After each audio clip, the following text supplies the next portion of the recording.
आचार्य गुरुवर विद्यासागर जी महाराज की 17 की रात को 18 तारीख की प्रातःकालीन बेला में स्वर्गवास हुआ, ये अपन सबको ज्ञात है। उन्होंने बुद्धिपूर्वक संलेखना ग्रहण की, लेकिन उसके कुछ रहस्य हैं जो कि इस प्रकृति में छुपे हुए हैं। उन्हीं बात को लेकर के मैं आप सबके सामने कुछ कहना चाहता हूँ। पूरे भारत देश में 25 तारीख को एक आयोजन किया गया है और सभी लोग आचार्य गुरुवर विद्यासागर जी महाराज के संबंध में अपने अपने श्रद्धांजलि व्यक्त करने जा रहे हैं। पर आज मैं कुछ ऐसे रहस्य उद्घाटित करना चाहता हूं जो शायद किसी को पता नहीं होंगे। गुरुदेव आज मेरे स्वप्न में आए और स्वप्न में वास्तव में आए और उनकी मैं शुद्धि करा रहा हूं, और उस समय जो बात हुई और जो भी मैंने लोगों से सुनी वह बात मैं आपके सामने करता हूं। लेकिन कुछ रहस्य ही रह गए। उनका जीवन पूरा रहस्यमय रहा और उनकी संलेखना भी बड़े रहस्यमय हुई है। आपको ज्ञात हो कि आचार्य श्री की संलेखना के पूर्व में जो अस्वस्थता आई थी उसमें कुछ डॉक्टर लोग हैं जिन्होंने इलाज किया। सबसे पहले मैं बताऊं डॉक्टर अनिल सिंघई सागर के जिन्होंने इलाज किया। इसके अलावा पूर्ण आयु के डॉक्टर स्वप्निल जैन जो प्रिंसिपल हैं और डॉक्टर गौरव जैन जो भी पूर्ण आयु में हैं। इसके अलावा डॉक्टर सुहास जैन जो कि बम्बई के हैं, डॉक्टर मिथिलेश जैन जो कि नागपुर के हैं और डॉक्टर अनुज जो ग्वालियर के हैं। ऐसे बहुत सारे डॉक्टर आए आचार्य श्री के पास और सबने इलाज किया। और अंत में आपको मालूम हो कि आचार्य श्री ने संलेखना क्यों ली और कैसे ली, ये रहस्य मैं आज उद्घाटित करना चाहता हूँ। एक भैया ब्रह्मचारी जी हैं और एक डॉक्टर वैद्य आए थे जिनका मैं नाम उजागर नहीं करूंगा, पर उन्होंने आचार्य श्री को बताया, आचार्य श्री आपको पूरे शरीर में पीलिया हो गया है और पीलिया मस्तिष्क तक पहुंच चुका है। आपकी छोटी आंत बड़ी आंत के बीच में जो पित्त निकलना चाहिए वो निकलना बंद हो गया है, इसलिए अब आपकी आयु ज्यादा नहीं है। ऐसा सुनकर के आचार्य श्री के मन में आया विचार, और ये बात कब की है ये भी आपको शायद पता हो या ना पता हो, पर ये 11 जनवरी के आसपास के आचार्य श्री के जब इलाज करा उसके बाद में ये 10 फरवरी को ये बात सामने उन्होंने वैद्यराज जी ने रख दी थी। और उसके बाद आचार्य श्री ने अपनी पूर्णतः संलेखना की तैयारी चालू कर दी थी।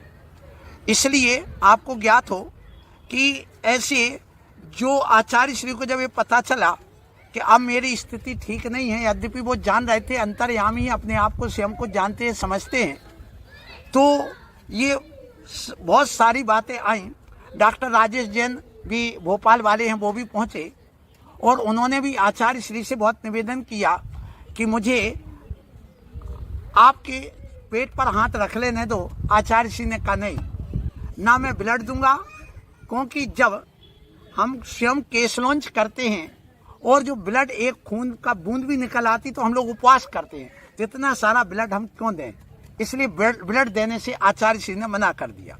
फिर इसके बाद हुआ ये कि एक ब्रह्मचारी जी हैं जिनका नाम मैं अभी उजागर नहीं करूंगा, लेकिन इतना अवश्य है कि जब ये आचार्य श्री को भान हो गया, ज्ञात हो गया कि अब मेरी स्थिति हमारे बस में नहीं रही और स्थिति बिगड़ने वाली है, इसलिए उन्होंने जब ये जानकारी ली और लोगों ने भी जानकारी लेना चाहिए, तो ब्रह्मचारी ने कहा महाराज श्री आपकी स्थिति को देख करके अब लगता नहीं कि क्या होगा आगे, संघ का संचालन कौन करेगा। तो आचार्य श्री ने उस समय कहा मुझे कोई चिंता नहीं, मुझे कोई चिंता नहीं किसी प्रकार की, क्योंकि मैंने कुंडलपुर में सब कुछ कर दिया है, सारे संघों का विभाजन कर दिया, बहुत बड़ा संघ है, इस संघ को एक साधु नहीं संभाल सकता है, इसलिए मैंने गणधर जैसे अलग अलग निर्यापक बना दिए हैं और छोटे छोटे टुकड़ों में लगभग 9-10 हमने संघ बना करके निर्यापक बना दिए हैं। मैं इन सब से मुक्त हूं, मुझे कोई विकल्प नहीं। इस बात को लेकर जब निर्यापक बन गए हैं तो मेरा मन ये कहता है कि देखिए, एक तो प्रमुख आचार्य बनना चाहिए जो कि आचार्य गुरुवर विद्यासागर जी के पट्टाचार्य के रूप में हो, और जो सुनने में आ रहा है समय सागर जी मुझे बहुत पसंद नाम आया, सब कुछ है और सबकी सहमति भी दिख रही है। लेकिन जो आचार्य श्री की कल्पना रही कि हमने संघ के विभाजन कर दिया, बहुत बड़ा संघ है, गणधर के रूप में अलग अलग कर दिए हैं, तो इन निर्यापक मुनि को या तो निर्यापक आचार्य के रूप में या बालाचार्य के रूप में या कि उनको आचार्य कल्प के रूप में सबको स्वीकार करके और संघ को भी स्वीकार करके ये कार्य आगे बढ़ाना चाहिए तो बड़ा अच्छा होगा। ये मेरा अपना व्यक्तिगत सोच है, व्यक्तिगत भावना है। कही कि वैद्य ने कहा था, वो तारीख 6 फरवरी की थी और 6 फरवरी को ये बात आई थी कि महाराज आपकी आयु अब बहुत कम शेष बची है। फिर इसके बाद में ये उसके पहले यहाँ एक और प्रसंग आया कि आचार्य श्री जब एक पंच कल्याणक कराने गए थे, उस समय एक उनके लिए अंदर से कुछ मिर्गी जैसा एक झटका जैसा आया और उस समय उसको मिर्गी का अटैक कहिए, झटका कहिए, गहल भाव कहिए, कुछ भी आप कह सकते हो। फिर उसके बाद में जब वो देखा तो उनको सोडियम की कमी हो गई है और सोडियम की कमी से ऐसा उनको महसूस हुआ था, ये डॉक्टर लोगों का कहना था।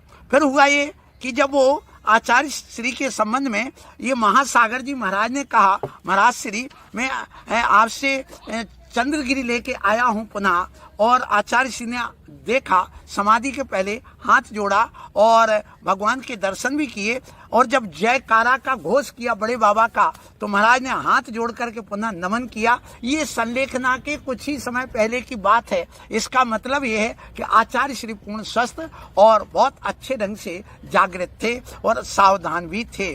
फिर मैं आपको एक चीज और कहना चाहता हूँ कि जब आचार्य श्री के सामने जब डॉक्टर से पता चल गया कि वैद्य से कि अब मेरी आयु बहुत कम है, उनको महसूस होने लगा पूरे मस्तिष्क में भी वो पीलिया फैल चुका था। इसलिए आचार्य श्री ने कह दिया, 4 दिन पहले जब अंतिम 1 अंजलि आहार लिया था उस समय कह दिया मेरे पास संघ का कोई साधु नहीं आएगा। फिर इसके बाद ये बात आई, मेरे पास कोई साधु नहीं आएगा, कोई शिष्य नहीं आएगा, सिर्फ कोई वैद्य डॉक्टर उपचार की दृष्टि से यदि कोई आते हैं वैयावृत्ति की दृष्टि से तो उसमें कोई निषेध नहीं है, बाकी मुझे आप किसी से कोई मतलब नहीं है। ये बात वहां पर सामने आई।